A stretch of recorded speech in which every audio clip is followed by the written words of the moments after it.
देखिए बच्चे, अब हम एक नया टॉपिक लेते हैं और ये बहुत इंपॉर्टेंट टॉपिक है। इसका नाम है पैकेजिंग ऑफ डीएनए।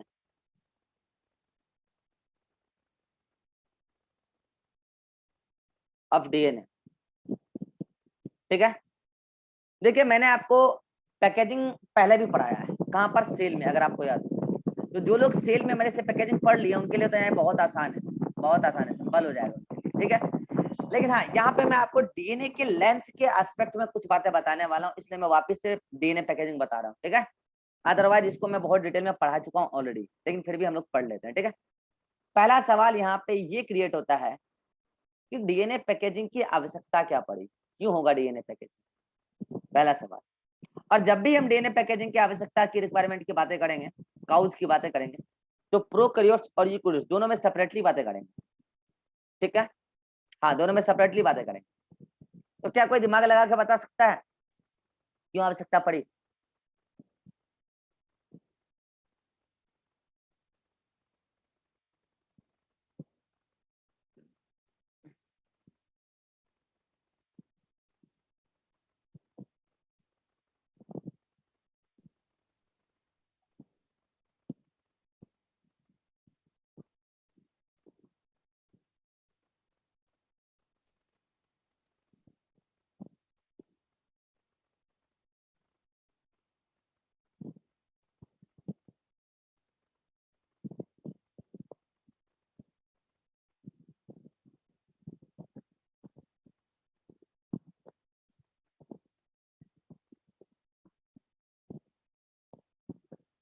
चलिए, नहीं बता सकते तो मैं बता रहा हूँ। सर, हाँ बोलिए। क्रोमोसोम और क्रोमेटिड बनाने के लिए। ये जवाब नहीं है, ये स्ट्रेट फॉरवर्ड जवाब नहीं है, क्योंकि पीएमटी में ये ऑप्शन भी रहेगा, आंसर ये नहीं जाएगा, ठीक है। मैं आपको बताऊं, आपने कभी अगर सेल के डायमीटर के बारे में गौर किया हो? सेल की जो डायमीटर, मान लीजिए प्रोकैरियोटिक सेल और ये यूकैरियोटिक सेल है, ठीक है। सेल के डायमीटर का रेंज अगर आप देखेंगे तो वो माइक्रोमीटर में होती है। ये वाला, ये माइक्रो है ना, ये क्या है? माइक्रो। इग्नोर किए, माइक्रो तो ये होता है ना जी, ये मिली होता है। हाँ, ये माइक्रो, माइक्रोमीटर में होता है सेल का डायमीटर, ठीक है। यानी कि आप इसको बोल सकते हैं 10⁻⁻⁶ मीटर के रेंज में होता है, अगर आप गौर कीजिएगा, ठीक है। या तो सेल इससे भी छोटी होती है। अब एक बात गौर कीजिए, ये अच्छा, यहाँ पे भी सेल का डायमीटर वही रेंज में होगा लगभग, सेल का डायमीटर, ठीक है।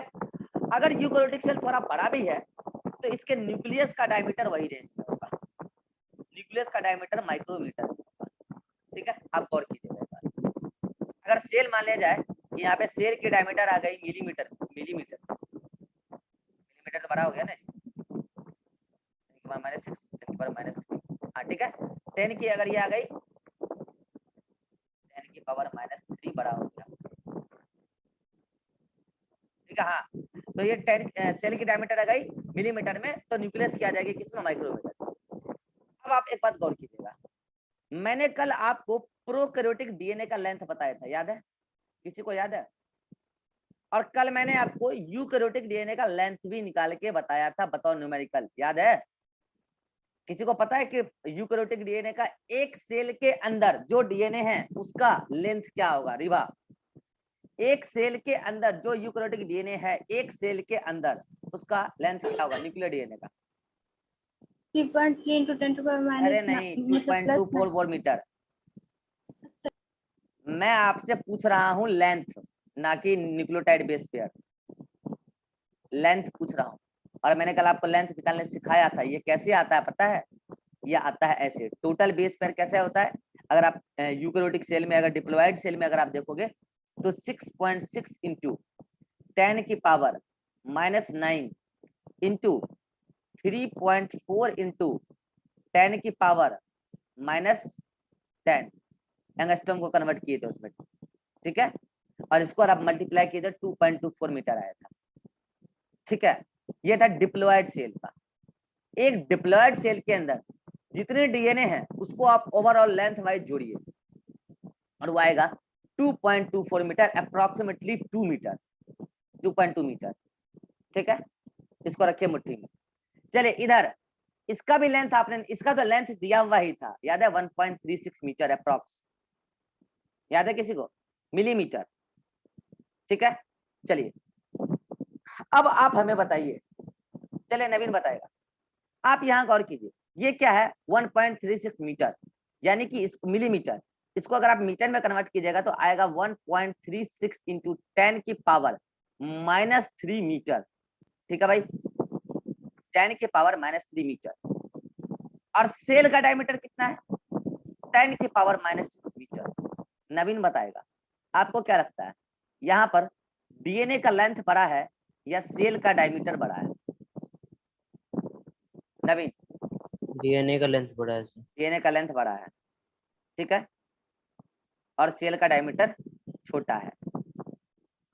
निशा बताएगी, यहाँ पर डीएनए का लंबाई है 2.2 मीटर, यूकैरियोटिक डीएनए का, एक डिप्लॉयड सेल के अंदर का टोटल लंबाई, और ये न्यूक्लियस के अंदर पाया जाता है, आपको पता है।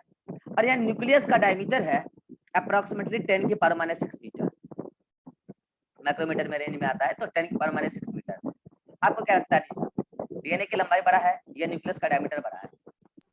सर डायमीटर न्यूक्लियस का बड़ा है। हैं? सॉरी ये 2.2 मीटर ये बड़ा है। ये बड़ा है और ये छोटा है, मतलब ये जो है डीएनए, इस टिन्ना डीएनए को जो बड़ा है इस टिन्नी सेल के अंदर घुसाना है।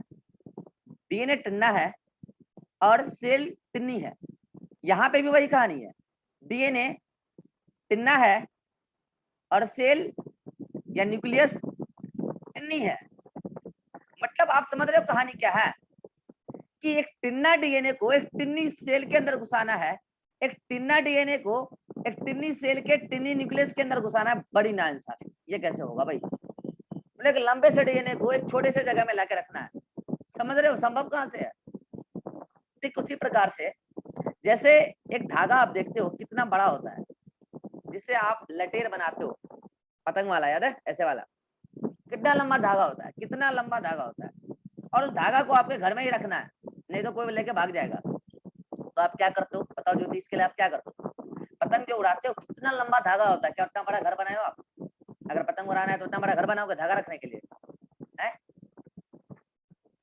नहीं, हम तो धागा रखने के लिए घर बनवाएंगे तब ना ठीक रहेगा, पतंग उड़ाएगा बच्चा लोग। बताओ क्या करते हो? अगर उतना बड़ा धागा को घर में रखना है तो क्या करते हो ज्योति? पता ही नहीं है इसको, लगता है कभी सर उसको फोल्ड करके रखते हैं। तब बात, उसको फोल्ड करके रखते हैं लटेर में। क्यों फोल्ड करते हैं? फोल्डिंग करने के बाद वो कम एरिया में आ जाएगा। यही है पैकेजिंग ऑफ डीएनए, इसीलिए पैकेजिंग ऑफ डीएनए की आवश्यकता पड़ी। क्यों भाई? टिन्ना डीएनए को टिन्नी सेल के अंदर अगर रखना है तो उसको फोल्ड करके रखिए, और अगर यहाँ पे भी यूकैरियोट में भी टिन्ना डीएनए को टिन्नी सेल के न्यूक्लियस के अंदर रखना है तो उसको फोल्ड करके रख दीजिए, पैक्ड करके रख दीजिए, तो रखा जाएगा। सवाल आता है कि ठीक है धागा तो रखते हैं, तो एक लाठी होता है, डंडा टाइप का होता है जिसको लटेर बोलते हैं, उसमें लपेट के रख देते हैं, लेकिन ये डीएनए को लपेटने के लिए एक्सिस कौन देगा, डीएनए को लपेटने के लिए मटेरियल कौन देगा, ये कैसे हो जाएगा? तो डीएनए का पैकेजिंग एक खास प्रोटीन से होता है बच्चे, हाँ एक खास प्रोटीन से, और उस प्रोटीन का नाम बहुत इंपॉर्टेंट है दोनों ही के अंदर, प्रोकैरियोट में भी और यूकैरियोट में भी। यहाँ पर एक प्रोटीन आता है जिसका नाम है पॉलीअमीन प्रोटीन। क्या नाम है? पॉलीअमीन प्रोटीन। और यहाँ पर भी एक प्रोटीन आता है जिसका नाम है हिस्टोन प्रोटीन। हिस्टोन प्रोटीन, ये दोनों ही प्रोटीन, ये प्रोकैरियोट के अंदर P4 पॉलीअमीन, P4 प्रोकैरियोट, ट्रिक बताया मैंने। पॉलीअमीन प्रोटीन प्रोकैरियोट के अंदर डीएनए के पैकेजिंग में हेल्प करता है, जबकि हिस्टोन प्रोटीन यूकैरियोट्स के अंदर डीएनए के पैकेजिंग में हेल्प करता है और डीएनए को पैक करके रखता है। प्रोकैरियोट के अंदर तो डीएनए पैक होके साइटोप्लाज्म में ही एक जगह बिखरी पड़ी रहती है, मतलब साइटोप्लाज्म में एक जगह कंडेंस हो जाती है आकर, क्योंकि वहां न्यूक्लियस तो है। लेकिन हाँ यहाँ पे भी पैकेजिंग होता है, पॉलीअमीन प्रोटीन हेल्प करता है, और यहाँ पे ये हिस्टोन प्रोटीन की मदद से फाइनली डीएनए को पैक करके क्रोमोसोम के फॉर्म में इसके अंदर रखा जाता है, और वो अलग अलग सेल डिवीजन के अलग अलग स्टेज में अलग अलग फॉर्म में दिखती है, कहीं क्रोमेटीन, कहीं क्रोमेटिड, कहीं क्रोमोसोम। इसकी चर्चा हम कल करेंगे आपसे। तो इसका मतलब ये पॉलीअमीन प्रोटीन प्रोकैरियोट के अंदर और हिस्टोन प्रोटीन यूकैरियोट्स के अंदर बड़ा इंपॉर्टेंट रोल प्ले करेगा। सवाल आता है आखिर ये पॉलीएमिन प्रोटीन और हिस्टोन प्रोटीन में ऐसा क्या है कि डीएनए के पैकेजिंग में हेल्प करता है। देखिए मैंने आपको समझा दिया है, ड्यू टू फॉस्फेट ग्रुप, चाहे प्रोकैरियोटिक डीएनए हो चाहे यूकैरियोटिक डीएनए हो, due to phosphate group DNA के पास एसिडिक नेचर होता है, राइट? अरे बोलिए, समझाया कि डीएनए के पास एसिडिक नेचर होता है और डीएनए पर नेगेटिव चार्ज होता है ड्यू टू फॉस्फेट ग्रुप। मैंने समझाया है, यह बात समझा चुका हूँ। डीएनए पर एसिडिक चार्ज और नेगेटिव एसिडिक नेचर और नेगेटिव चार्ज फॉस्फेट ग्रुप की वजह से आता है, चाहे कोई भी डीएनए हो, प्रोकैरियोटिक या यूकैरियोटिक। अब मैं आज आपको बता रहा हूँ, चाहे वो पॉलीएमिन प्रोटीन चाहे वो हिस्टोन प्रोटीन, ये बेसिक नेचर के होते हैं। कैसे नेचर के होते हैं? बेसिक, क्योंकि इसमें बेसिक अमीनो एसिड ज्यादा पाया जाता है और वो होता है लाइसिन और आर्जिनिन। और आपको मैंने बायोमोलिक्यूल में सिखा दिया है कि जो बेसिक अमीनो एसिड होते हैं वो पॉजिटिवली चार्ज होते हैं। सिखाया कि नहीं सिखाया? याद है? पॉजिटिवली चार्ज, ये भी पॉजिटिवली चार्ज होते हैं at neutral pH, basic amino acid, क्योंकि उसको आप बेसिक बोले ही न्यूट्रल पीएच पे। तो बात ये है कि ये पॉलीएमिन प्रोटीन प्रोकैरियोट्स के अंदर और हिस्टोन प्रोटीन यूकैरियोट्स के अंदर जस्ट डीएनए के अपोजिट नेचर में रहता है, और अपोजिट नेचर के बीच में होता है अट्रैक्शन। चार्जेस की बात कर रहे हैं, अट्रैक्शन। तो ये पॉजिटिव चार्ज और नेगेटिव चार्ज एक दूसरे को अट्रैक्ट करता है। ऐसे यहाँ पे भी नेगेटिव चार्ज पॉजिटिव चार्ज एक दूसरे को अट्रैक्ट करता है और इस तरीके से वो पैकेजिंग में हेल्प करता है। प्रोकैरियोट्स के अंदर पैकेजिंग का मैकेनिज्म कुछ खास होता भी नहीं है और कोई खास स्टडी किया भी नहीं गया है, इसीलिए प्रोकैरियोट के अंदर पैकेजिंग का मैकेनिज्म आपको नहीं पढ़ाया जाता। बस इतना बोल दिया जाता है कि वहां पैकेजिंग में हेल्प कौन करता है? पॉलीएमिन प्रोटीन करता है। और वहां डीएनए पैक्ड होने के बाद कंडेंस्ड फॉर्म में जहां जिस एरिया में सेल के अंदर मिलता है उस एरिया को हम लोग न्यूक्लियोइड कहते हैं। क्या बोलते हैं? न्यूक्लियोइड या जीनोफोर कहते हैं। ओके, बस इतना ही कहते हैं। पॉलीएमिन प्रोटीन ने हेल्प किया पैकेजिंग, हिस्टोन ने हेल्प नहीं किया प्रोकैरियोट्स। इसीलिए यहाँ पर ऐसे डीएनए को हम लोग, ऐसे क्रोमोसोम को फॉल्स क्रोमोसोम भी बोल देते हैं, क्योंकि ट्रू क्रोमोसोम का मतलब क्या? डीएनए पैक्ड हो हिस्टोन प्रोटीन की मदद से और किसी मेम्ब्रेन से घिर जाए, मतलब न्यूक्लियर मेम्ब्रेन, तब बोलते हैं ट्रू क्रोमोसोम। लेकिन ऐसा कुछ है नहीं, हिस्टोन प्रोटीन भी नहीं है और न्यूक्लियर मेम्ब्रेन भी नहीं है, इसलिए इसको फॉल्स क्रोमोसोम हम लोग बोल देते हैं। लेकिन यूकैरियोट्स के अंदर हिस्टोन प्रोटीन ने मदद किया है पैकेजिंग में और उसके चारों ओर देखिए न्यूक्लियर मेम्ब्रेन है। तो इसीलिए यहाँ पर जो पैक होने के बाद स्ट्रक्चर बनेगा, काफी कंडेंस्ड फॉर्म में बनेगा, उसको बोलेंगे क्रोमोसोम, ट्रू क्रोमोसोम। फाइनली जो बनेगा पैक्ड होने के बाद। कुल मिलाकर कहानी का सार ये है कि लंबे से डीएनए को छोटे से सेल के अंदर या फिर यूकैरियोट में न्यूक्लियस के अंदर एडजस्ट करने के लिए पैकेजिंग जरूरी है। निशा, इंपॉर्टेंट क्वेश्चन है बोर्ड के लिए, फिर बोल रहा हूँ, नोट कर लीजिए। ये क्वेश्चन बोर्ड का 2 मार्क्स या 5 मार्क्स में पूछा ही जाता है। Why the packaging of DNA is essential. Answer सीधा है कि डीएनए की लंबाई, चाहे वो प्रोकैरियोट हो चाहे यूकैरियोट हो, अच्छा नंबर गेन करना है एग्जाम में तो ब्रैकेट में उसकी लंबाई भी लिख दीजिएगा। डीएनए की लंबाई सेल के डायमीटर या यूकैरियोट्स के अंदर न्यूक्लियस के डायमीटर से लंबी होती है और एक लंबे डीएनए को छोटे से जगह में एडजस्ट करने के लिए पैकेजिंग जरूरी है। फिर आप ये भी लिख दीजिएगा, प्रोकैरियोट्स के अंदर इस पैकेजिंग में पॉलीएमिन प्रोटीन हेल्प करता है और यूकैरियोट्स में हिस्टोन प्रोटीन हेल्प करता है। अगर और अच्छा नंबर लेना है, अगर लॉन्ग में आ गया है तो ये लिख दीजिएगा, प्रोकैरियोट में पॉलीएमिन प्रोटीन इसलिए हेल्प करता है क्योंकि वो डीएनए के अपोजिट नेचर में होता है, बेसिक और पॉजिटिवली चार्ज। और ऐसे ही हिस्टोन प्रोटीन यूकैरियोट्स में इसलिए हेल्प करता है क्योंकि डीएनए के अपोजिट नेचर में होता है, बेसिक और positively charged, due to abundance of basic amino acid. ये है फंडा, इसलिए डीएनए का पैकेजिंग जरूरी है। अब आपके मन में एक इंटरेस्ट डेवलप हो रहा होगा, सर हमें मैकेनिज्म पढ़ाया जाए, डीएनए पैक कैसे होता है। मैंने पहले ही बोला आपको, प्रोकैरियोट का मैकेनिज्म आपके सिलेबस में नहीं है, इवन उसमें कुछ खास स्टडी भी नहीं की गई है और कुछ खास उसमें होता भी नहीं है पैकेजिंग, जितना यूकैरियोट में बढ़िया होता है। तो कुल मिला के हम लोग पैकेजिंग का पूरा मैकेनिज्म पढ़ेंगे यूकैरियोट्स के अंदर, और वो पढ़ेंगे हम लोग अगले एपिसोड में। बने रहिए हमारे साथ और देखिए हमारा अगला episode, packaging of DNA in eukaryotic cell. यहां तक अगर कोई डाउट हो तो आप पूछ सकते हैं, पहले ले लीजिए आप स्क्रीन शॉट। चलिए ज्योति, कोई डाउट? सर वो मतलब स्टैंड पे जो बना रहे थे शुरू, मतलब स्टार्टिंग स्लाइड में हाँ। गुआनिन या फिर साइटोसिन, अगर दूसरे स्टैंड पे चला जाएगा तो उससे कोई दिक्कत? फिर से बोलिए, नहीं समझे मैं आपकी बात। सर वो एक में सही किए थे ना स्टैंड में, जो मतलब थोड़ा सा उल्टा लिख दिए थे। सही कर देते हैं एक बार फिर से। ऐसे जो आप जिगजैग वाले में बोल रहे हैं क्या? हाँ हाँ, जिगजैग वाले में ही सबसे स्टार्टिंग स्लाइड में। वो तो स्लाइड चला गया, पता नहीं शो क्यों नहीं कर रहा है, शो नहीं कर रहा, कोई बात नहीं। आइए ऐसे सर वो जो मैं पहला कर, मीटिंग में ही था। अच्छा पहला मीटिंग में था। यहाँ हाँ, प्यूरिन पहला और, मीटिंग में था, ठीक है, इसमें नहीं प्यूरिन था। और पैरामिडिन ऐसा वाला बोल रहे हैं?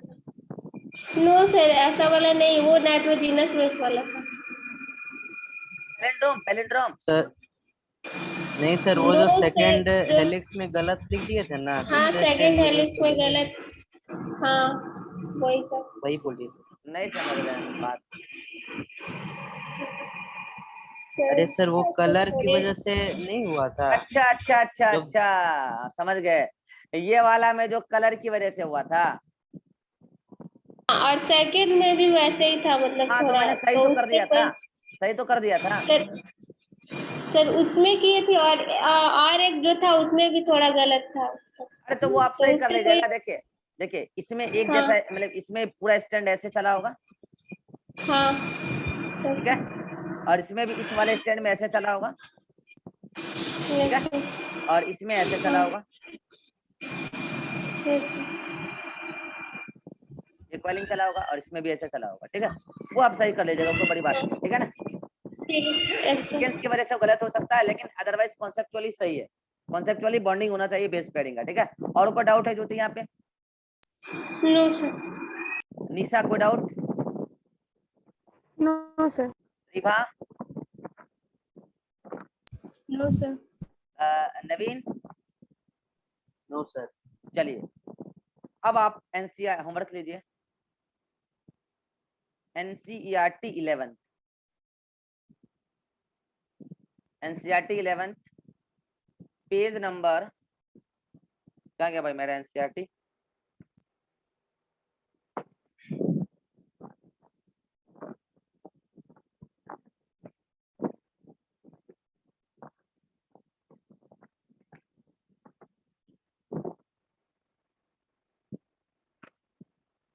पेज नंबर 151 से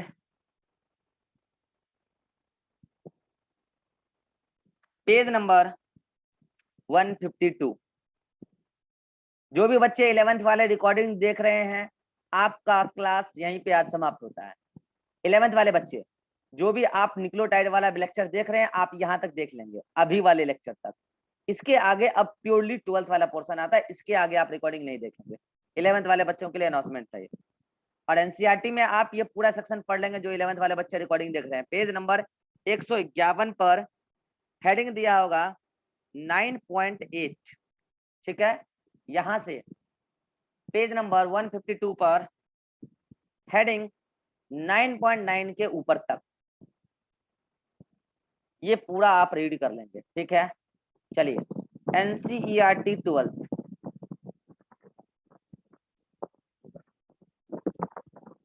पेज नंबर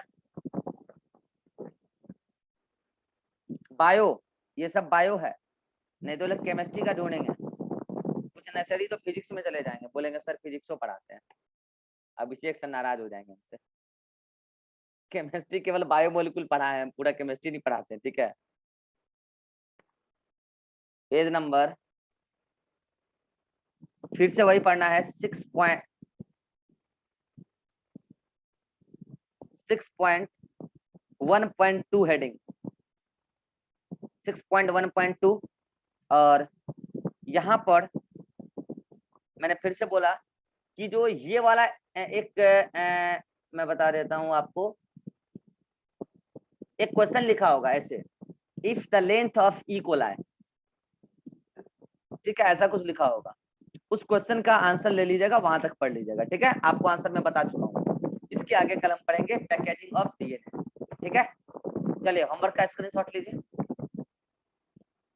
चलिए और एक इंफॉर्मेशन बताता हूँ, आपके नोट्स में देसी वर्जन लैंग्वेज में एक चीज गलत लिखा है, ठीक है। पता नहीं मैं पिछले साल वाले बैच में सही करा पाया कि नहीं करा पाया, खैर वो लोग भी वीडियो देख रहे हैं दोबारा, वो लोग सही कर लेंगे, ठीक है। आइए मैं दिखाता हूँ क्या गलत लिखा है, मतलब एक लाइन छूट गया, उसकी वजह से वो लाइन गलत हो जा रहा है। आइए दिखाते हैं। यहाँ देखिए, गौर कीजिएगा,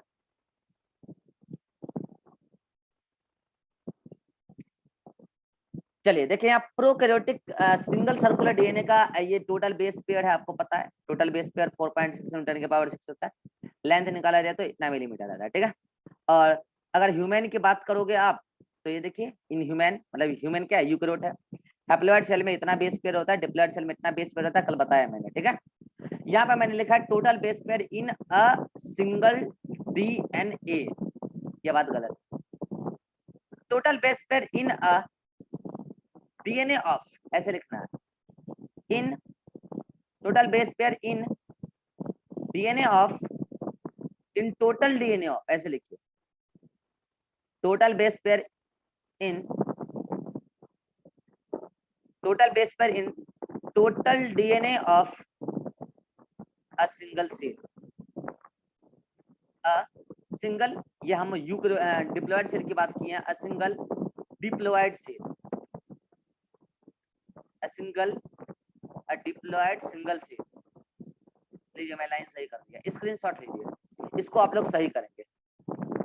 total base pair in total DNA of a diploid single cell, और सिंगल को कर लेंगे क्या, अंडरलाइन। एक सिंगल सेल के अंदर टोटल डीएनए को, मैंने कहा था ना कि ये एक सेल है, कहा था ना न्यूक्लियस है, उसके अंदर टोटल जितने भी क्रोमोजोम है उसमें जो भी डीएनए है 1 2 डीएनए, सबके डीएनए को जोड़ दीजिए तो बेस पेयर इतना आएगा, ठीक है। उसके बाद ये मीटर लंबाई क्या है, 2.244 मीटर आया था, मैंने अप्रोक्सीमेटली 2.2 मीटर लिखा, ठीक है। अब इसके बारे में कुछ बातें लिखी है आगे, वो भी गलत है, उसको भी सही करवाते हैं। इसका स्क्रीनशॉट लीजिए, जल्दी से ले लिए। आगे देखिए क्या लिखी है, आगे यहाँ गौर कीजिए, लिखा है कि ह्यूमन के डिप्लॉयड सेल में, ऐसे लिखना है, ह्यूमन के सिंगल डिप्लॉयड सेल में, यहाँ वर्ड लगाना है सिंगल, ह्यूमन के सिंगल डिप्लॉयड सेल में, फिर आगे लिखा है एक सिंगल डीएनए, नहीं, ह्यूमन के सिंगल डिप्लॉयड सेल में टोटल डीएनए की लेंथ 2.2 मीटर है, ठीक है।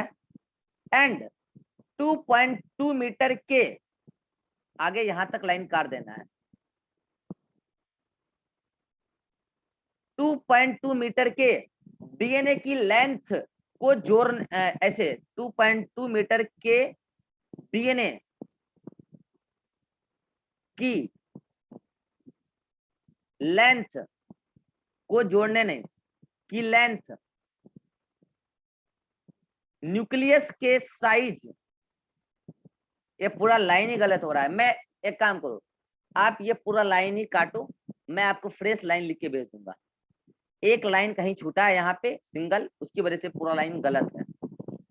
देसी वर्जन में लिखना है तो मैं आपको लिख के भेजूंगा ग्रुप में, और आप यहाँ पे चिपका लेना, ठीक है। इसके ऊपर ही 60 देना सीधा, ये लाइन पूरा गलत हो रहा है, ठीक है।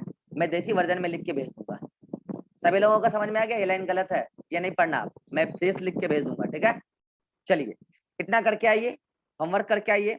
नेक्स्ट क्लास में हम लोग पढ़ेंगे क्या, packaging of DNA in eukaryotes, और उसके बाद हम आ जाएंगे डीएनए रेप्लिकेशन पे। अपना न्यूक्लियोटाइड वाला जो भी पोर्शन था 11th वाला, वो समाप्त होता है। फिर हम आगे अब देखेंगे पूरा का पूरा मैकेनिज्म डीएनए रेप्लिकेशन का। चलिए मिलते हैं नेक्स्ट क्लास, बाय बाय।